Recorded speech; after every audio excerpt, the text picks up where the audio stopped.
बेलहर विधानसभा से युवा अधिवक्ता प्रत्याशी बालेश्वर यादव जी हैं, जो अब कानूनी न्याय के साथ साथ कोर्ट से निकल करके अब बेलहर विधानसभा में चुनावी जंग में उतरे हैं और ये सामाजिक न्याय, राजनीतिक न्याय दिलाने के लिए जनता के बीच में आए हैं। तो तमाम बातचीत हम इन्हीं के जुबान से सुनते हैं। तो आइए इनसे बात करते हैं। बालेश्वर जी, सबसे पहले आपको शक्ति न्यूज में बहुत बहुत स्वागत है। जी जी, आपको भी। अब बताना चाहेंगे, आप एक अधिवक्ता हैं जी, और इस तरह का प्रेरणा राजनीतिक में आने का कैसे मिला? आपको राजनीतिक में आने के लिए प्रेरणा आपको कैसे मिला? हम जब भी देख रहे हैं शिक्षा की काफ़ी संख्या में गिरावट। हम कोई बड़े स्कूल से पढ़ाई लिखाई नहीं किया हूँ, बिल्कुल एकदम दरी और चटाई बिछा करके नीचे से पढ़ करके LLM तक मैं अपना कोर्स किया हूँ। TNB law college Bhagalpur, PG department of law, Tilka Manjhi Bhagalpur university Bhagalpur जी। ठीक है, नीचे स्तर से उठते हुए मैं इतना दूर तक पहुँचा हूँ। सबसे पहले भ्रष्टाचारी लोग को हम समेटने के लिए हम आए हैं। भ्रष्टाचारी और शिक्षा को दूर करेंगे हम जरूर, ये निश्चित है।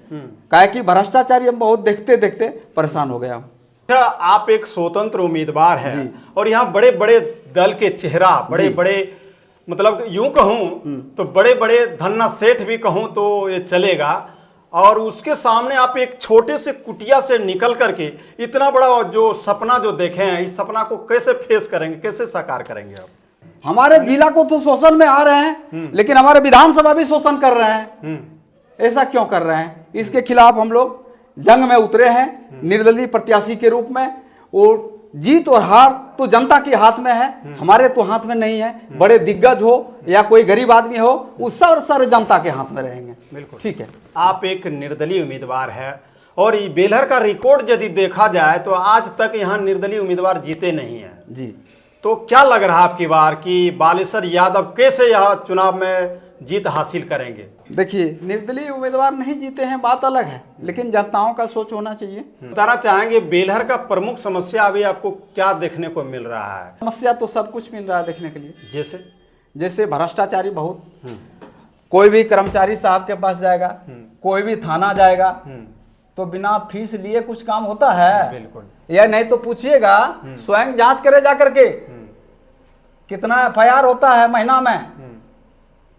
जीरो कानून में लिखा हुआ है कि 0 पैसा में FIR होगा, चार्जशीट भेजेगा, डायरी भेजा जाएगा।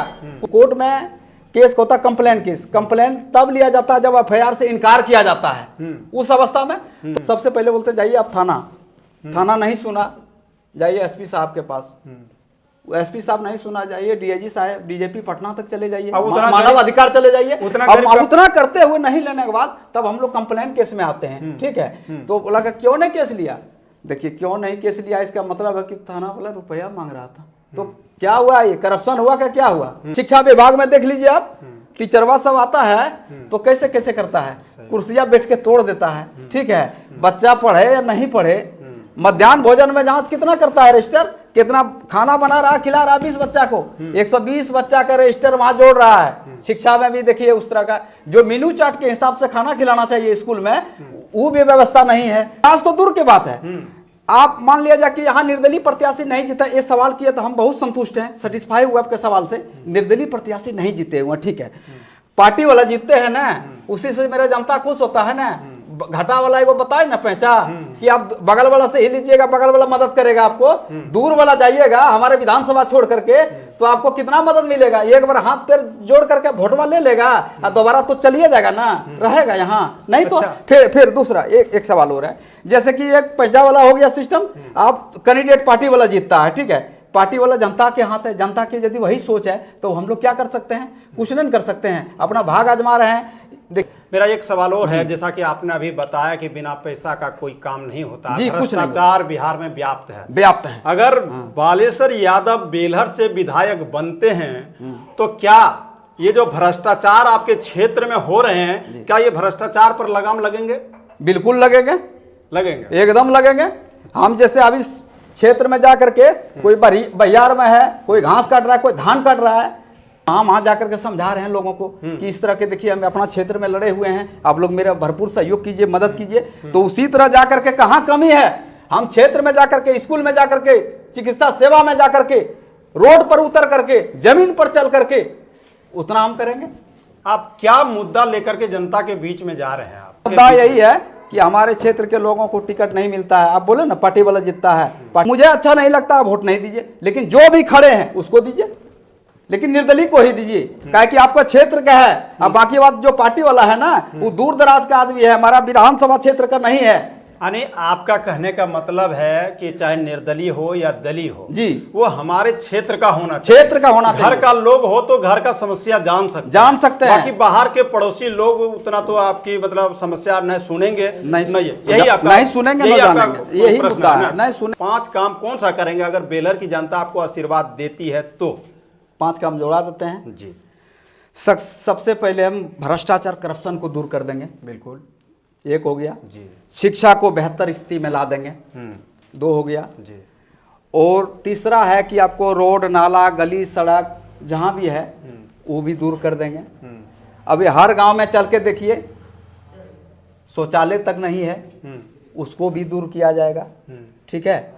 और महिलाओं को, नारी सम्मान को, उसको योजनाओं मिलना चाहिए।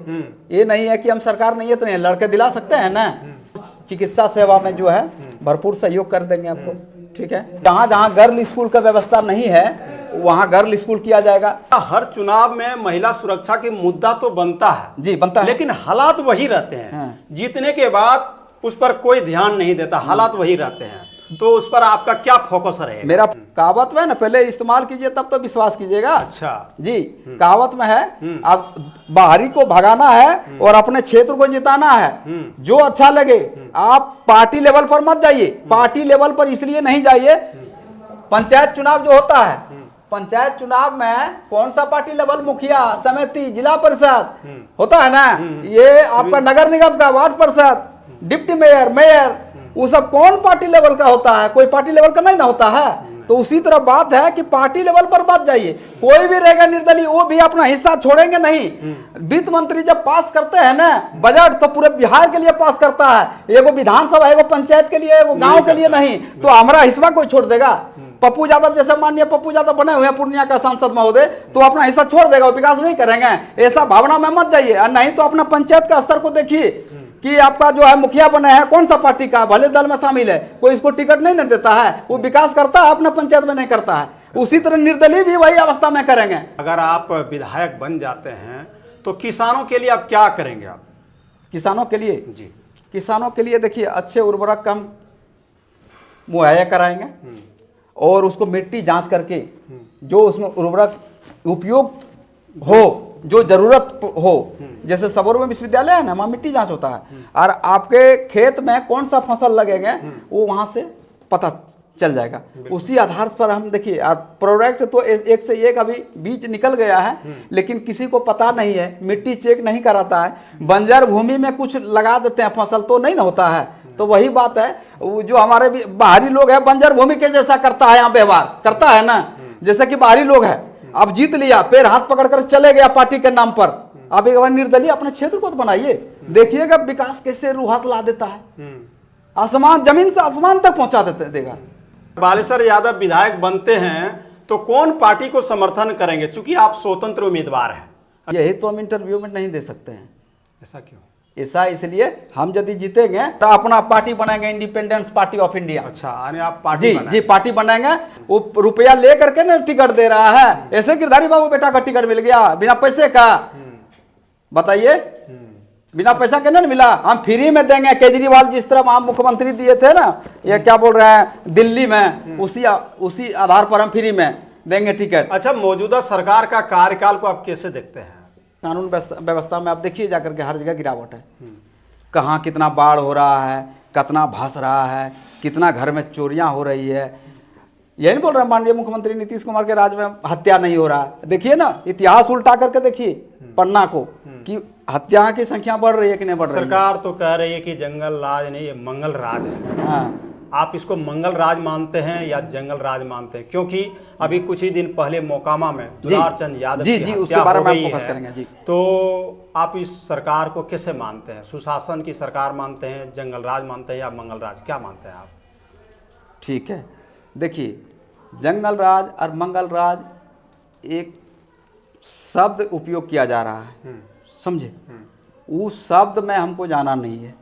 ये कहावत बन गया है कि लालू जी के राज में जंगल राज था, माननीय नीतीश कुमार के राज में मंगल राज हो गया। तो हत्याएं कैसे हो रही है? देखिए, यही चीज तो आपसे पूछना चाह रहे हैं, क्या है ये? हाँ। इसको आप क्या कहेंगे कि सेम वही जंगल राज है या ये मंगल राज है? क्या कहेंगे?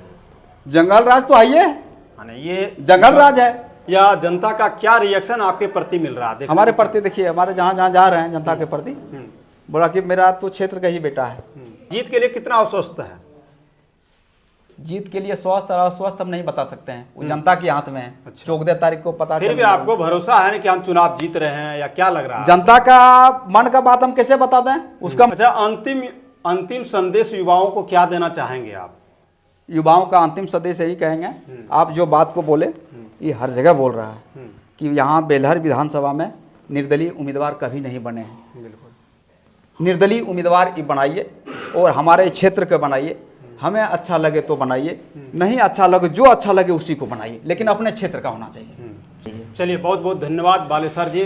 तो ये थे बेलहर विधानसभा से इंडिपेंडेंट प्रत्याशी बालेसर यादव। एक छोटे से कुटिया से निकलकर और आज तक इन्होंने कानून के न्याय कोर्ट में बैठ करके दिला रहे थे, जो कि आप बेलहर के गलियों, घरों, गांव-गांव तक पहुंच रहे हैं और सामाजिक न्याय और राजनीतिक न्याय दिलाने के लिए चुनावी जंग में उतरे हैं। और 2 दिन के बाद यानी कल अंतिम चुनाव का प्रचार थम जाएगा। 11 तारीख का इधर मतदान होना है। अब देखने वाली बात यह है कि बालेसर यादव का यह फैक्टर और इनका एक स्टेटमेंट है कि जो भी हो हमारे घर का बेटा होनी चाहिए। और जनता के द्वारा इन्हें रिएक्शन मिल रहा है, आश्वासन मिल रहा है कि बेलहर का बेटा हैं, आप घरेलू हैं और आप युवा भी हैं। युवा ही देश की शक्ति है और युवा यदि जिनके साथ हैं तो कुछ भी हो सकता है, इतिहास भी बदल सकता है। तो आप देखने वाली बात यह है कि आने वाले समय में बेलहर का ताज और बेलहर का जनता किसे सौंपती है अपनी कमान, ये आने वाले समय में ही पता चलेगा। तो चलिए, तमाम खबरों में बने रहने के लिए आप सभी को बहुत बहुत धन्यवाद, आभार।